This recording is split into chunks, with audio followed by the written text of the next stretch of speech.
My first guest stars in the popular television series The Sopranos. Please welcome Michael Imperioli.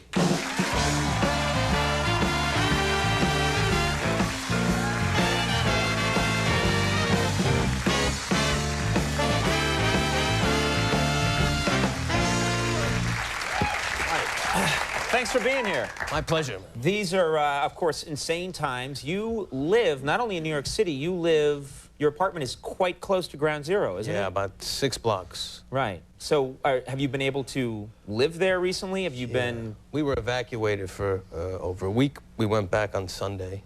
Who's we? This is... Maybe my family, my wife and kids. But we Right. were there when everything happened. It's a heartbreak. It's a heartbreaking thing.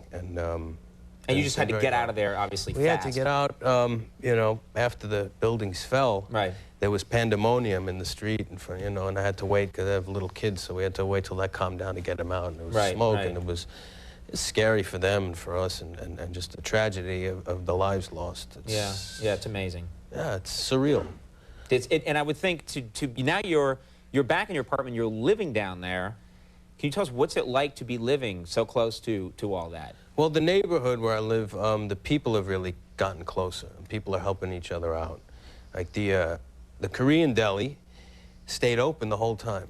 It never closed? It didn't close. They had candles in there. And I always knew, even in a nuclear holocaust, the Korean delis in New York City would be open. So you can get cigarettes. But the Morgan's Market was giving away stuff for the firemen and the cops and the rescue. They were wonderful. And the people in the neighborhood were there, you know, looking after each other and helping each other out. And, you know, you can't get down certain blocks, and you have to have ID to get down there a lot. And so you see a lot of cops, and they've been great. You know, they've been very, you know, keeping things together and calm and friendly. And it's brought a lot. I mean, I think all over the city, people have kind of let go a lot of their petty differences and are just kind of realizing that we are, you know, we do have a common cause, and against... you know, the face of this horror, we bonded. So well, if you can find a positive in this whole thing, it's the way people have behaved. Yeah. Especially down where you are, just the way. Yeah, people really have. You know, it's important right now to support businesses down there because a lot of people, customers can't go to the businesses. So if you're in that area in Tribeca, if you can get down there, go down there and go to restaurants and stores and shops and spend some money because live life, they spend need money. Yeah, that's what everyone's been saying, I guess. That's what the mayor said. Obviously things have been different lately, but for you, I know I've run into you 1 or 2 times before since The Sopranos hit, and this is an event that, you know, that changed your life. I mean, it's the hottest show on television. How do people react to you when you walk down the street, especially here in New York? I mean, well, I'm on the street a lot. You know, I take the subway a lot, and does everyone know who you are? Yeah, they know. A lot of people don't know my name, so I get a lot of like people yell out like, Vinny, Tony, Joey, any Italian name. They're just trying random Italian names. I'm sure you get that. I get like Brian, Patrick, Sean, Leah, Bono. Yeah, Bono. Yeah. Hey, Edge. No, it's not him. So they think they know you from somewhere, but they're not really sure exactly what your name is. Right. They don't really know. Did anyone ever? I mean, did they ever confuse you with anyone else? Yes. I got someone came up and they said, "Aren't you Eddie Falco from The Sopranos?" Like very close. No, yeah. Eddie's the big guy. Yeah, right. Have you ever? I would imagine if you're doing a show that's about the mafia, you might get some feedback from the mafia. Well, there is no mafia, Conan. You know. I mean, I figured you'd know that by now. Let's get rid of this, and then we can talk. Exactly. It's a fabrication created by the media and the law enforcement to persecute Italians. Yeah. Well, if a mafia ever did exist, you think you'd hear from them? You'd get feedback from them? Yeah. If they did exist, I think I would have read this thing in the Post like a year ago. If there were such a paper. If there were.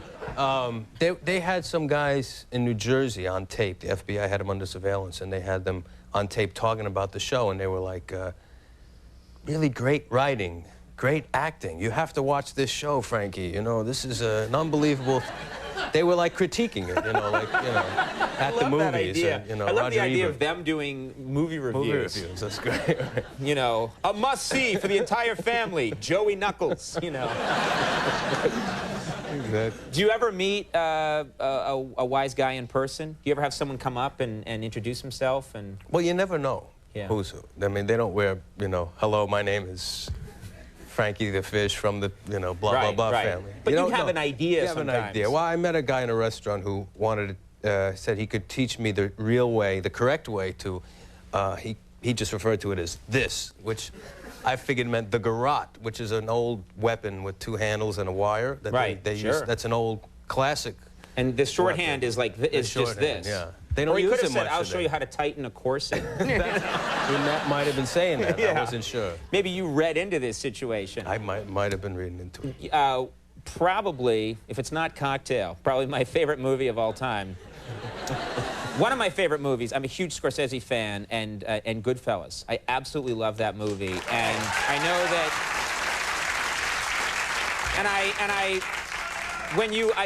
I know the movie so well that when you first showed up on The Sopranos, immediately I'm like, it's Spider. Spider is on The Sopranos. Still this is alive. so cool.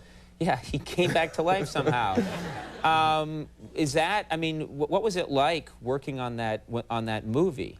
Yeah, that was pretty surreal. I mean, I was... You must have been... I mean, you're a young guy now. I was 23 then, so I was like 12 years ago. Right. But, yeah, it was a dream to be in the room with those guys. You're in a scene with De Niro and Pesci and all these... Yeah. And Ray Liotta. And Scorsese's there directing everything. Scorsese laughs a lot.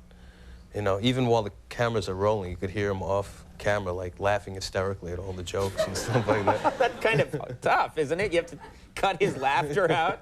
I don't know. Also, what's he laughing at his movies? It's not like Herbie and the Love Bug he's shooting. No, that's a pretty funny one. No, there's a lot of funny stuff in it. Did you know? So did you know that you would get the part of Spider? You went and read for that part? I think he had a lot of actors read Joe Pesci's part, right, for all the guys' roles. So I read the book, and I knew what Joe Pesci's part was. So I'm like, they want to see you again. I read the same thing, and they said, well, they're really interested. I'm thinking I'm going to get Joe Pesci's part. Right. They said, no, it's his part, you know, Spider, which is like 2 pages in the book. I had never done anything as an actor, so that's how stupid I was, and I I was like disappointed that I was getting this. And you should have been like, who's this Pesci guy? Who's this Joe Pesci guy? Let's lose him. Let's move him out of here. That's true. You're doing a nice thing. You're doing a benefit for the families of the New York City firefighters soon. This is for Dennis Leary's Firefighter Foundation. I'm doing it, actually, something in Boston this weekend. I think this is for New York. This is for the New York firefighter, the families of people that were lost or injured. And he has this foundation to help them out, and they're doing a benefit October 15th. A bunch of Sopranos people are going to be there. A lot of other actors. Harrison Ford, they said will be there. I'm sure Dennis Leary will be there. There is a phone number. Yeah, somewhere. it's New York's Bravest, the benefit for the Leary Firefighters Fund. If you want tickets or donations, or we're going to give donations, call 212-206-0380, extension 258. That's a really good thing to do. But call one at a time. Don't call all at once, because you won't get through. Or I'll get on one Pink Princess phone and call. There you go. Hey, thanks a lot for being here. Thank you. Good to have you. Michael Imperioli, everyone. Dana Delaney is coming up. We'll take a break. We'll be right back. John